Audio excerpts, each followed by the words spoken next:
हमारे दिल में बड़ी हसरतें हैं कि हमारा इमाम आए, हमारे सामने आए, उसकी हुकूमत का नजारा हम अपनी आंखों से। आपकी तमन्ना सबकी है या नहीं है? तो अगर हम मर गए तो तमन्नाएं तो रह गई दिलों में या नहीं रह गई? तमन्नाएं रह गई। जिस तरह हमारे बाप की रह गई, हमारे दादा की रह गई, इसी तरह हम भी मर जाएंगे, हमारी भी तमन्ना रह जाएगी। तो ये जो हम इंतजार कर रहे हैं, ये जो दुआएं पढ़ रहे हैं, फिर इनका क्या फायदा? इतनी जल्दी इमाम आने वाले नहीं है। 70 साल से ज्यादा आपकी जिंदगी होने वाली नहीं है, तो रह जाएंगे ना ऐसे ही? नहीं रहेंगे, आप नहीं रहेंगे। अगर आपकी आवाज आ रही है मेरी? हाँ, आखिर तक आ रही है भाई। एक सलावत पढ़े मोहम्मद और आले मोहम्मद पर। अगर आपकी तड़प सच्ची है तो कब्र में जाने के बाद भी आप वो नजारा देख सकते हैं, लेकिन तड़प सच्ची होनी चाहिए। मेरी आरजू, मेरा यकीन इमाम पे कंप्लीट होना चाहिए। तो मैं बाकायदा उस वक्त मुझे उठाया जाएगा। मैं कब्र में सो रहा हूंगा, फरिश्ते आएंगे, आके मुझे उठाएंगे। जिस इमाम की तू दुआएं पढ़ता था, जिस इमाम का तू सिपाही बनना चाहता था, जिस इमाम की तमन्ना में तू मर गया था, वो तेरा इमाम मक्के में आ गया है, तुझे बुला रहा है, चल। तो इसका मतलब है मरने के बाद भी हमारी तमन्ना खत्म होने वाली नहीं है। मगर एक दुआ है जिसको जवान को कंप्लीट पढ़ना है। आप दुआए अहद पढ़ते हैं, माशाल्लाह मैं देख रहा हूं सुबह को दुआए अहद पढ़ते हैं। कितने आदमी होते हैं सुबह की नमाज में? मेरे ख्याल में ये एक सफ भरती है पूरी, बस एक सफ मैंने 2 सफ़े अभी तक नहीं देखी, 5-6 दिन हो गए। तुम्हारी कुल 2 सफ़े भरती हैं या एक सुबह की नमाज में। तो दुआए अहद पढ़ने वाले कितने बंदे हैं? घर में एक आध पढ़ लेता होगा। मुझे हुस्न ज़न रखना चाहिए आपके बारे में। चाहे आप खराटे लेते रहे नमाज के वक्त, लेकिन मैं तो सोचूंगा पढ़ ही रहे होंगे, समझ रहे? सुबह की नमाज में एक एग्रीमेंट है, दुआए अहद यानी एग्रीमेंट की दुआ, इमाम से एग्रीमेंट। अहद अरबी में कहते हैं एग्रीमेंट को। तो तर्जुमा क्या होगा दुआ अहद का? क्या तर्जुमा करेंगे जवानों? इमाम से एग्रीमेंट करने की दुआ। यह है दुआ अहद। अहद यानी एग्रीमेंट। आप इमाम से अपना एग्रीमेंट करते हैं। क्या एग्रीमेंट करते हैं? अब वो एग्रीमेंट सुनिए। मौला इन हाल बैनी व बैनहुल मौतुल्लज़ी जअलतहु अला इबादिका हतमम मक़दिया फ़अख़रिजनी मिन क़ब्री मुअतज़िरन कफ़नी शाहिरन सैफ़ी मुजर्रिदन क़नाती मुलब्बियन दावत दाई फ़िल हाज़िर वल बादी। एग्रीमेंट करते करते क्या? मौला मैं इस सुबह में, यानी सुबह की ना आपने, मौला मैं इस सुबह में आपसे एग्रीमेंट करता हूं, आपसे वादा करता हूं कि मैंने आपकी बैयत अपनी गर्दन में ले ली है। अब मेरी गर्दन कट सकती है मगर आपकी बैयत उतरने वाली नहीं है। जालिम मेरी गर्दन भी काट लेंगे तो भी ये बैयत खत्म होने वाली नहीं है, इसलिए कि सकीफा की बैयत नहीं है, गदीर की बैयत है। ये खत्म होने वाली नहीं है। ला अज़ूल अबदा वला अहुल अनहा वला अज़ूल अबदा। पालने वाले मुझे इमाम का सिपाही बनाना, और अगर मैं मर जाऊं, ये जवाब आ रहा है आपका, अगर मैं मर जाऊं फ़अख़रिजनी मिन क़ब्री, परवरदिगार मुझे मेरी कब्र से उठाना जब मेरा इमाम आए। एग्रीमेंट कर रहा हूं, मैंने बैयत कर ली इमाम। बल्कि शेख अब्बास क़ुम्मी अलैहिर्रहमत ने लिखा, अपना दाहिना हाथ अपने बाएं हाथ पे मारे। ऐसे किस तरह करेंगे? जरा हाथ उठाइए, उठाइए। हाँ, जुमे का दिन है चूंकि। अब्बास क़ुम्मी कहते हैं अपना दाहिना हाथ अपने बाएं हाथ पे ऐसे मारे, और तसव्वुर करे कि जैसे मैंने इमाम के हाथ में अपना हाथ दे दिया, जैसे सलमान और अबू ज़र ने गदीर के मैदान में अली के हाथ में हाथ दे दिया था। ऐसे ऐसे आपका एग्रीमेंट हो गया। एग्रीमेंट में क्या कहा? मौला मैंने आपकी बैयत कर ली, ये बैयत कभी खत्म नहीं करूंगा मैं, और मौला अगर मैं मर गया तो मुझे मेरी कब्र से उठाना। कैसे उठाना? मुअतज़िरन कफनी, बेकफन ना उठाना। कुछ मुर्दे ऐसे होंगे जो बेकफन उठाए जाएंगे। डरिए उस वक्त से जब आपको फरिश्ता उठाए तो इमाम से क्या कह रहे हैं? अल्लाह से, परवरदिगार मेरा कफन तना हुआ हो, टाइट, समझ रहे?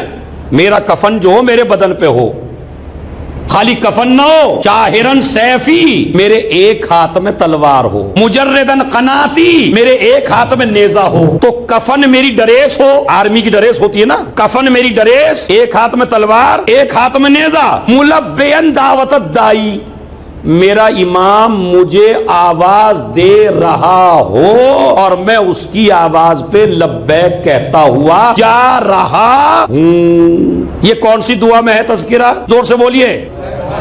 दुआए अहद, एग्रीमेंट रोज का रोज, हर रोज। और इमाम, छठे इमाम ने फरमाया, जो जवान 40 दिन तक कंटिन्यू बगैर छोड़े हुए अगर इस दुआ को पढ़ ले, दुआए एग्रीमेंट को, दुआए अहद को, काना मिन अंसार ही, तो हतमन ये जवान इमाम जमाना के अंसार में से होगा। 40 दिन अगर आप ये एग्रीमेंट कर लें अपने इमाम से, तो देख लीजिएगा जाके, ये हदीस भी इंटरनेट पे मौजूद है। और जितने इस दुआ में हुरूफ हैं, इतने हुरूफ के बदले में नेकियां लिखी जाती है नामाया माल में, और बुराइयां मिटा दी जाती है नामाया माल से। अगर आप चाहते हैं हम इमाम जमाना के अंसार बने, तो आपको, आप मुझे बताइए, जब पुलिस में आप भर्ती होते हैं, एग्रीमेंट करते हैं या बगैर ऐसे ही चले जाते हैं मुंह उठा के? कोई पुलिस का है इनमें? अब है नहीं तो मैं क्या करूं भाई। बड़ी उम्मीद थी, जवान बिल्कुल हम गोश है। इसी को बेहतरीन मजलिस कहते हैं कि आप अपने दिलों में एक बात उतार लें। एग्रीमेंट किया आपने अपने इमाम से, मैंने इस वजह से पूछा चूंकि मुझे पुलिस की एक बात कहनी थी। अल्लाह का शुक्र है इसमें कोई नहीं है, और जो इंटरनेट पे सुनेगा उससे कोई डर भी नहीं है। डर आप में से होता किसी से। पुलिस की भर्ती में जो पढ़े लिखे हैं वो रह जाते हैं, समझ रहे हैं, और जिनकी सोर्स है वो चले जाते हैं। इस बात पे आप मेरे साथ है नहीं है? पता नहीं कितने पुलिस वाले ऐसे हैं जिनकी सोर्स बड़ी मजबूत थी, तो उनको आर्मी में ले लिया गया। हर हुकूमत में यही होता है, खाली इंडिया में नहीं, दुनिया की हर हुकूमत में जब आर्मी, फौज, सिपाही तैयार किए जाते हैं, तो उसमें अहल को भी लिया जाता है, ना अहल को भी लिया जाता है, अच्छे को भी लिया जाता है, बुरे को भी लिया जाता है, जाहिल को भी लिया जाता है। देखा जाता है सोर्स किसकी मजबूत है।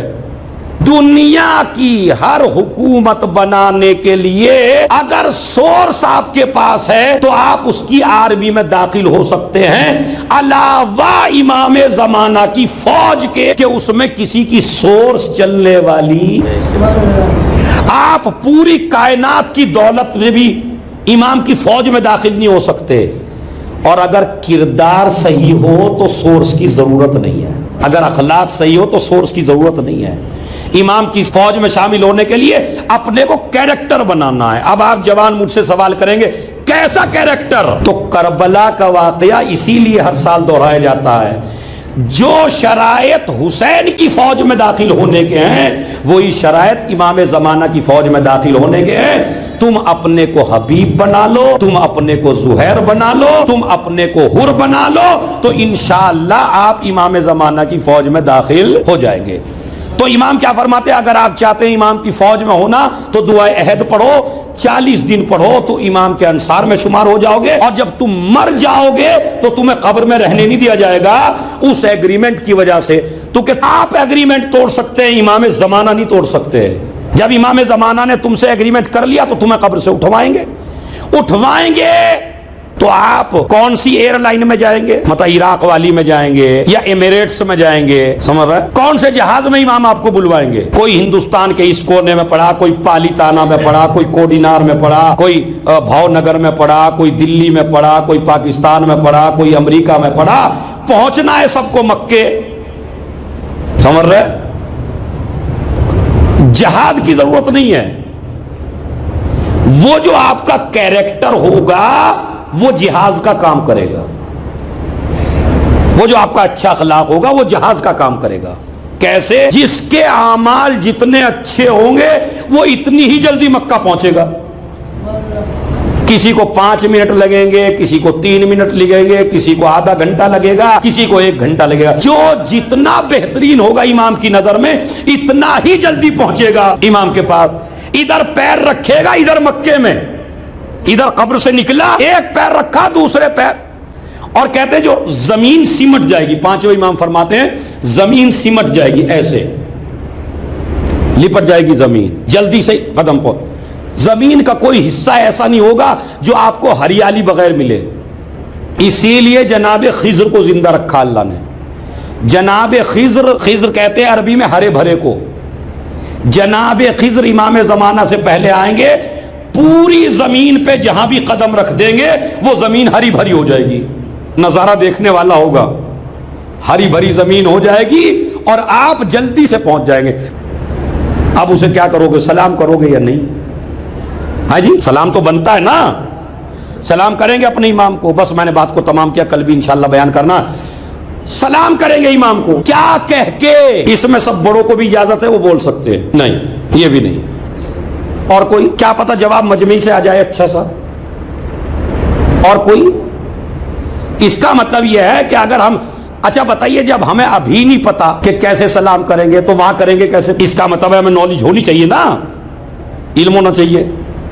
इमाम का एक लक़ब है बक़ियतुल्लाह। क्या लक़ब है? मैं जोर से बोलिए, जो सलाम करेंगे। ये पीछे वाले सलाम नहीं करेंगे क्या? क्या इमाम का लक़ब है? बक़ियतुल्लाह। जोर से बोलिए। अब आप सलाम कैसे करेंगे इमाम को?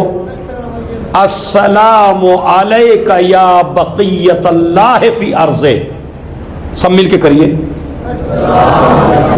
एक दफा और करिए, 2 दफा, 3 दफा। जब भी आप ज़ियारत पढ़ें इमाम ज़माना की, अस्सलामु अलैका या साहिब अल-असर वज़्ज़मान अलमान अलमान, वो ज़ियारत पढ़ के जब ज़ियारत कंप्लीट हो जाए तो एक सलाम इमाम को इस नाम से करिए, अस्सलामु अलैका या बक़ियतल्लाह फी अर्ज़। याद कर लीजिए इसे। तर्जुमा पता क्या है? अगर ये आप लक़ब समझ लें तो इमामे ज़माना पे होने वाले काफी एतराज खत्म हो जाएंगे। अस्सलामु अलैका या बक़ियतल्लाह फी अर्ज़े, ए जमीन पर अल्लाह के बाकी रखे हुए